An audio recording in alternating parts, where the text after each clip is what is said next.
चाहे हमारी लाइफ हमें कितनी भी प्रॉब्लमेटिक क्यों ना लगे, पर स्पेस ट्रैवलर्स के सामने ये जन्नत से कम नहीं, चाहे वो स्टोन एज ही क्यों ना हो।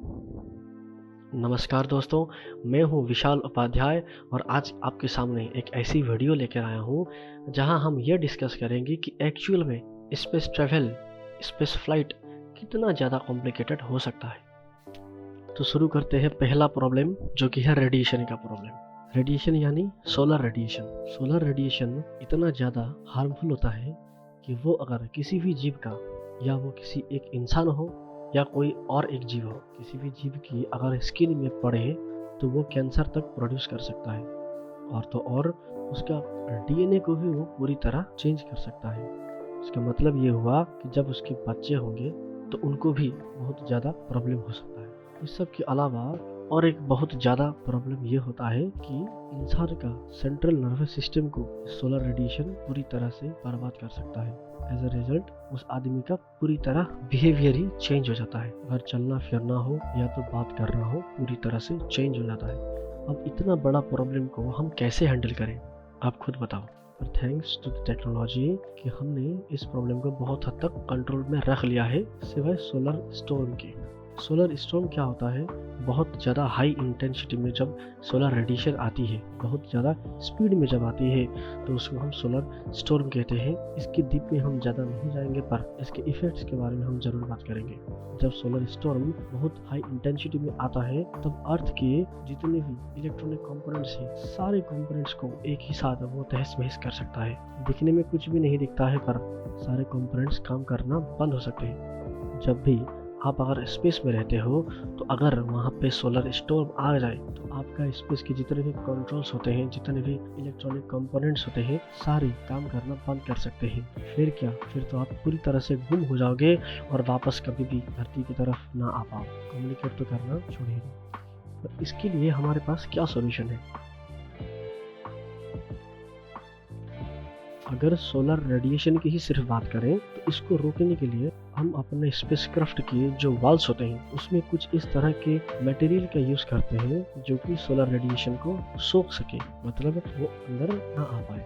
इसके लिए बहुत ज़्यादा कॉस्टली मटेरियल्स का यूज़ करना पड़ता है, और वो भी बहुत सारे अलग अलग लेयर्स में। आपने ये बात तो ज़रूर नोटिस की होगी कि स्पेसक्राफ्ट हो या एक इंटरनेशनल स्पेस स्टेशन जैसी कोई भी चीज़ हो, उसमें विंडो जैसी चीज़ें आपको दिखाई पड़ती हो, जो कि ग्लास की बनी होती है। तो आप ये सोचते होंगे ग्लास के थ्रू रेडिएशन तो इजीली आ सकता होगा, तो इसको हम कैसे रोकते होंगे? तो इसमें भी हम कुछ इस तरह के कोटिंग्स, लेयर्स लगाते हैं, जिसके बाद रेडिएशन अंदर नहीं आ पाते हैं, बीच में ही रुक जाते हैं। हमारे वो लेयर्स उसे सोख लेते हैं।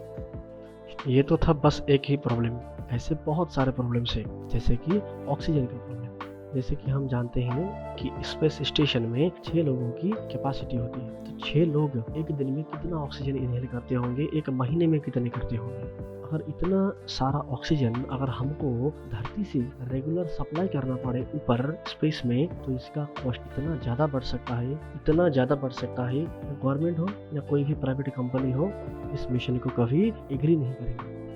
ये लगभग नामुमकिन हो जाएगा। तो इसके लिए हम क्या करते हैं? पहली बार तो हम for the first time oxygen को सप्लाई करते हैं नीचे से ही, और उसके बाद उसको हम लोग रिसाइकिल करते रहते हैं। और रिसाइकिल करने के लिए हमें सबसे इम्पोर्टेंट होता है वाटर। इलेक्ट्रोलाइसिस एक ऐसी पद्धति है, वाटर में से ऑक्सीजन और हाइड्रोजन को सेपरेट करके ऑक्सीजन निकाल सकते हैं। अब आप मुझे एक क्वेश्चन पूछ सकते हैं कि अगर इतना ज़्यादा ऑक्सीजन प्रोड्यूस करने के लिए पानी का ही ज़रूरत होता होगा, तो इतना ज़्यादा पानी हम कहाँ से लाते होंगे? पानी हमें सिर्फ ऑक्सीजन बनाने के लिए नहीं चाहिए, पानी तो हमें हर एक एक्टिविटी में चाहिए, सुबह उठने के बाद से लेकर रात को सोने तक। तो इतना ज़्यादा पानी हम कहाँ से लाते होंगे? क्या हम धरती से रेगुलर सप्लाई देते होंगे? नहीं।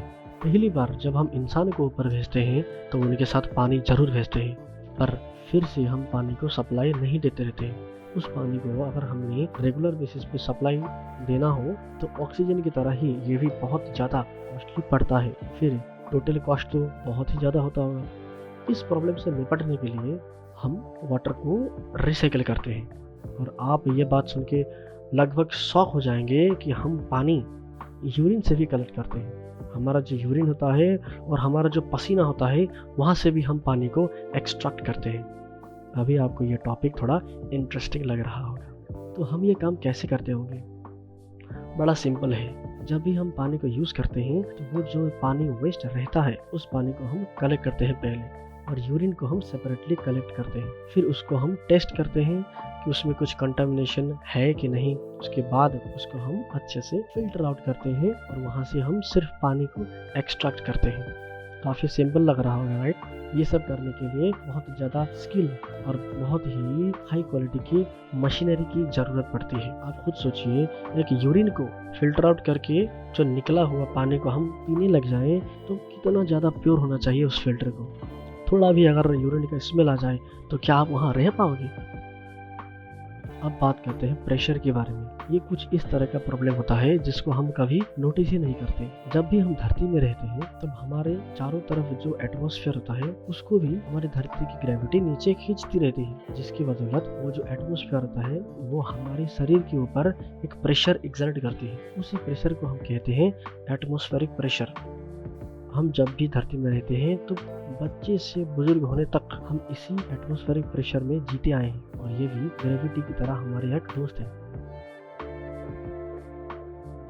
जब हम स्पेस में रहते हैं तो ये प्रेशर नहीं होता है, तो हमें अंदर एटमॉस्फेरिक प्रेशर क्रिएट करना पड़ता है। तो ये तो एक बड़ा चैलेंज हो गया, क्योंकि वहाँ एटमॉस्फेयर नहीं है, ग्रेविटी नहीं है। तो ये हम कैसे कर पाते होंगे? इसके लिए हमें दो बातें याद रखनी पड़ती है कि अगर प्रेशर एटमॉस्फेरिक प्रेशर से नीचे हो गया तो हम अच्छे से ऑक्सीजन को इनहेल नहीं कर सकते, और तो और अगर वैक्यूम में हमें रहना पड़े तब तो क्या बताएं, हमारा स्किन खुद ब खुद उधड़नी शुरू हो जाती है।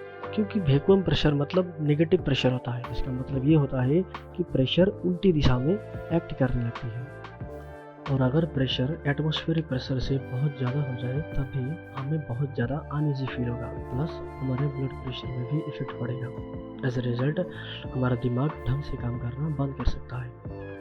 तो इस प्रॉब्लम को सॉल्व करने के लिए हम यूज़ करते हैं प्रेशर मेजरिंग डिवाइसेस, जिसको हम अगर चैम्बर के अंदर फिट कर दें, जिस चैम्बर के अंदर एस्ट्रोनॉट रहते हैं, और वहाँ पे हम एयर का सप्लाई कर दें, तो हम चेक कर सकते हैं कि उस चैम्बर के अंदर कितना प्रेशर है। अब आते हैं नेक्स्ट प्रॉब्लम, जो कि है टेम्परेचर का इशू। टेम्परेचर तो इतना ज़्यादा प्रॉब्लम क्रिएट करता है, क्या ही बताएं। जब टेम्परेचर गिरना शुरू होता है तो इतना गिर जाता है कि -250 तक पहुंच जाता है, और जब टेम्परेचर चढ़ना शुरू करता है तब भी इतना ज़्यादा चढ़ता है कि वो भी +250 तक पहुंच सकता है। इतनी ज़्यादा वेरिएशन में आप कैसे रहोगे? क्या गर्मी के टाइम पे एसी और ठंड के टाइम पे स्वेटर पहनोगे? इतना ज़्यादा तो नहीं कर पाओगे। तो इसके लिए हमारे पास क्या सोल्यूशन है? इसके लिए ऑब्वियसली हमें थर्मल प्रोटेक्शन की ज़रूरत होती है, जिसे कहते हैं हम थर्मल सिस्टम। हम स्पेस में जहाँ भी रहते हैं, या तो वो स्पेसक्राफ्ट हो या इंटरनेशनल स्पेस स्टेशन जैसी जगह हो, उसके वॉल्स को हम इतना थिक बना देते हैं और इतना ज़्यादा इंसुलेट कर देते हैं कि बाहर का एनवायरनमेंट और अंदर का एनवायरनमेंट टोटली आइसोलेट हो जाते हैं एक दूसरे से। इसका मतलब ये हुआ कि ना तो बाहर का हीट अंदर आ सकता है, ना तो अंदर का हीट बाहर जा सकता है। तो ऐसे करने पर ही हम अंदर रह पाते हैं। तो ये कैसे हो सकता है? इसके लिए बहुत ही थिक वॉल्स की ज़रूरत होती है, और वहाँ के जो मटेरियल्स होते हैं वो बहुत प्रिसाइजली इंजीनियर्ड होते हैं, जहाँ पे थर्मल कंडक्टिविटी ना के बराबर होती है। इसका मतलब एक तरफ से अगर हीट पड़े तो दूसरी तरफ वो हीट ना पहुँचे।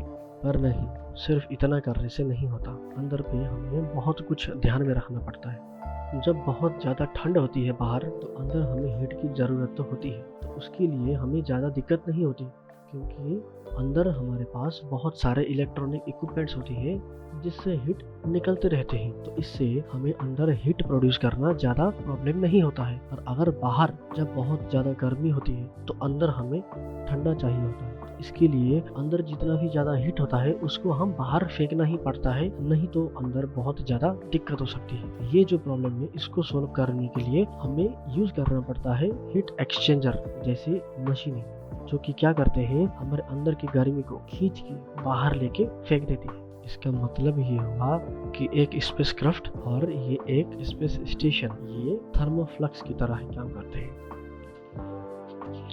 और एक बहुत ही सीरियस प्रॉब्लम बाकी है, जो कि है हेल्थ का इशू। ये हेल्थ का इशू कैसे होता होगा? हेल्थ का इशू एक्चुअल में होता है वेटलेसनेस की वजह से, मतलब माइक्रोग्रेविटी की वजह से होता है। अब ये कैसे होता होगा? वहाँ तो और भी अच्छा होता होगा, क्योंकि ग्रेविटी नहीं है तो हमें किसी भी चीज़ों को उठाने में बहुत ज़्यादा इजी होता होगा। हाँ, चीज़ों को उठाना तो इजी होता है, पर जब हम बहुत देर तक ऐसी जगह पर रहते हैं तो हमारे मसल्स वीक होते हैं। जो भी लोग जिम जाते होंगे उनको शायद ये बात पता होता होगा कि 2-4 दिन जिम नहीं जाने से उनको कैसा फील होता होगा। जब भी हम बहुत देर तक, बहुत लंबे समय के लिए स्पेस में रहते हैं, मतलब माइक्रो ग्रेविटी में जब रहते हैं, तब हमारे मसल्स वीक हो जाते हैं। ये क्यों होते हैं? क्या होता है कि जब हम कोई भी भारी चीज उठाते हैं तो हमारे मसल्स उसको हेल्प करती है। किसी भी चीज को उठाने के लिए हमें एफर्ट ही नहीं लगाना पड़े तो हमारा मसल्स यूज ही नहीं होता है। एक मसल जब यूज ही होना बंद होता है तो मसल्स धीरे धीरे वीक होने लगते हैं। जब तक हम ऊपर रहते हैं तब तक हमें ये ज्यादा प्रॉब्लमेटिक नहीं लगता है, पर जब हम रिटर्न आते हैं धरती पे तब बहुत